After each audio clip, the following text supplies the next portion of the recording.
മക്കളെ, welcome back to Xylem learning. Its me Rima miss ആണ്. നിങ്ങൾക്ക് സോഷ്യൽ സയൻസ് എടുക്കുന്നത് മിസ്സാണ്.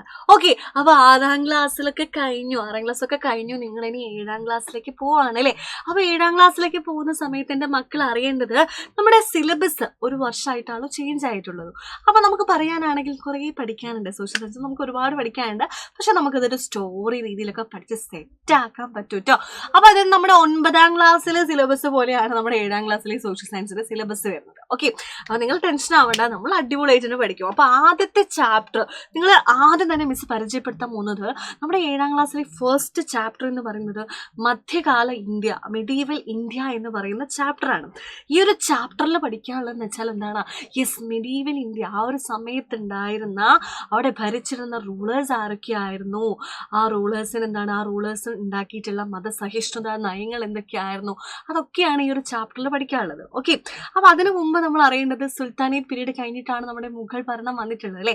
ആ സുൽത്താനേറ്റ് പീരീഡിൽ ഉണ്ടായിരുന്ന അവസാന ഭരണാധികാരിയായിരുന്ന ആര്? ഇബ്രാഹിം ലോധിയും. മിസ് പറഞ്ഞിട്ടില്ലായിരുന്നോടാ, നമ്മുടെ 6ാം ക്ലാസ്സിൽ പഠിച്ചതല്ലേടാ, നമ്മൾ കഴിഞ്ഞ വർഷം നമ്മൾ പഠിച്ചതാണ്.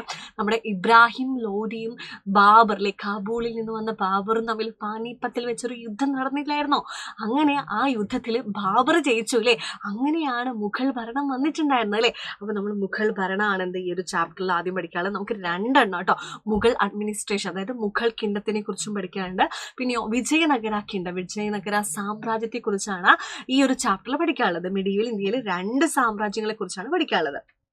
ഓക്കെ, ആദ്യം മുഗൾ റൂളാണ് നമുക്ക് നോക്കേണ്ടത്. മുഗൾ റൂളിന്റെ ആരാണ് എസ്റ്റാബ്ലിഷ് ചെയ്തത്? മിസ് പറഞ്ഞില്ലേ, ബാബർ ആണ് അല്ലേ? 1526 1526 എന്താ? യെസ്, നമ്മുടെ മുഗൾ ഭരണം സ്ഥാപിതമായത് ബാബറിലൂടെയായിരുന്നു എന്ന് പറയാൻ പറ്റും അല്ലേ?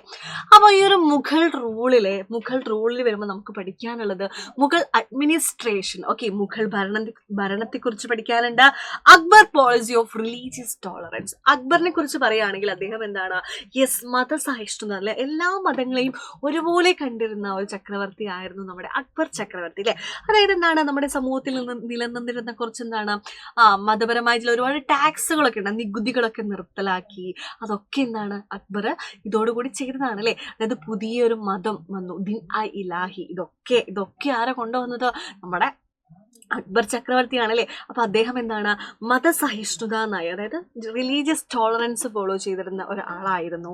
മറ്റൊന്ന് അദ്ദേഹത്തിന്റെ ആർമിയെ വിളിക്കുന്ന പേരായിരുന്നു എന്താ? മൻസബ്ദാരി സിസ്റ്റം. അദ്ദേഹത്തിന്റെ മിലിറ്ററി മുഗൾ ആർമിയെ വിളിക്കുന്നത് മൻസബ്ദാരി എന്നായിരുന്നു. പിന്നെ നമുക്ക് പഠിക്കാനുള്ളത് സോഷ്യോ എക്കണോമിക് സ്റ്റാറ്റസ് ആണ് അല്ലേ? മുഗൾ റൂളിൽ ഉണ്ടായിരുന്ന സാമൂഹിക സാമ്പത്തിക സ്ഥിതിയെ കുറിച്ചൊക്കെയാണ് നമുക്ക് ഈ ഒരു ചാപ്റ്ററിൽ പഠിക്കാനുള്ളത്. ഓക്കെ, ഇതാണ് മുഗൾ റൂൾ വരുമ്പോൾ നമുക്ക് പഠിക്കാനുള്ളത്.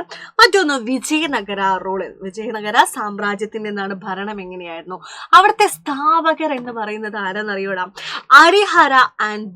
ഹരിഹരനും ബുക്കയായിരുന്നു എന്താ വിജയനഗര സാമ്രാജ്യത്തിന്റെ സ്ഥാപകർ അല്ലെങ്കിൽ ഫൗണ്ടേഴ്സ് എന്ന് പറയുന്നത്. കൃഷ്ണദേവരായരായിരുന്നു അവിടുത്തെ ഫേമസ് ആയിട്ടുള്ള റൂളർ എന്ന് പറയുന്നത്. ഓക്കെ, ഫേമസ് ആയിട്ടുള്ള റൂളർ കൃഷ്ണദേവരായരായിരുന്നു. ഓക്കെ, നോക്കിക്കോ, ഇതിൽ പഠിക്കാനുള്ളതാണ് അവിടുത്തെ ഭരണ സംവിധാനം, അഡ്മിനിസ്ട്രേഷൻ സിസ്റ്റം ഉണ്ട്. അമരനായിക സിസ്റ്റം. മുഗൾ റൂളില് അക്ബറിന്റെ ആർമിന്റെ പേരെന്താണ്? മൻസബ്ദാരിയാണ്. വിജയനഗരയിൽ വരുമ്പോൾ എന്താണ്? അവിടെ അമരനായിക സിസ്റ്റം എന്നാണ് ആ ഒരു മിലിറ്ററി സിസ്റ്റത്തെ വിളിക്കുന്നത്. പിന്നെ സോഷ്യോ എക്കണോമിക് കണ്ടീഷൻസ്, വിജയനഗരത്തിൽ എന്താണ് സാമൂഹിക സാമ്പത്തിക സ്ഥിതിയെ കുറിച്ചൊക്കെയാണ് ഈ ഒരു ചാപ്റ്ററിൽ നമുക്ക് പഠിക്കാനുള്ളത്. അവിടുത്തെ എന്താണ് കൾച്ചറൽ ലൈഫ് ഒക്കെയാണ് നമുക്ക് പിന്നെ പഠിക്കാനുള്ളത്. ഓക്കെ, ഇതൊക്കെയാണ് ഈ ഒരു ചാപ്റ്ററിൽ പഠിക്കാനുള്ളത്. ഓക്കെ, അപ്പൊ ഈ ചാപ്റ്റർ ഒക്കെ നമുക്ക് എളുപ്പമായിട്ട് പഠിക്കണ്ടേ? അപ്പൊ ഇനിയും നമ്മുടെ അവഞ്ചേഴ്സ് ബാച്ചിലേക്ക് ജോയിൻ ചെയ്യാത്തവരുണ്ടെങ്കിൽ നമുക്ക് ലിമിറ്റഡ് സീറ്റ് മാത്രമേ ബാക്കിയുള്ളൂ. പെട്ടെന്ന് തന്നെ എന്താണ്, യെസ്, നമ്മുടെ അതിലേക്ക് ജോയിൻ ചെയ്ത് നമുക്ക് സെറ്റാക്കി അടിപൊളിയായിട്ട് ഓരോ ചാപ്റ്റേഴ്സും നമുക്ക് എന്താണ് 3-4 hours ആക്കിയിട്ട് നമുക്ക് പഠിക്കാൻ പറ്റും. ഓക്കെ, അപ്പൊ എല്ലാവരും ഫ്രണ്ട്സിനോടൊക്കെ പറയാം, പെട്ടെന്ന് തന്നെ നമ്മുടെ അവഞ്ചേഴ്സ് ബാച്ചിലേക്ക് ജോയിൻ ചെയ്യാം കേട്ടോ. അപ്പൊ ഇതേപോലത്തെ വീഡിയോസ് ആയിട്ട് മിസ് ഇനിയും വരും. ബൈ.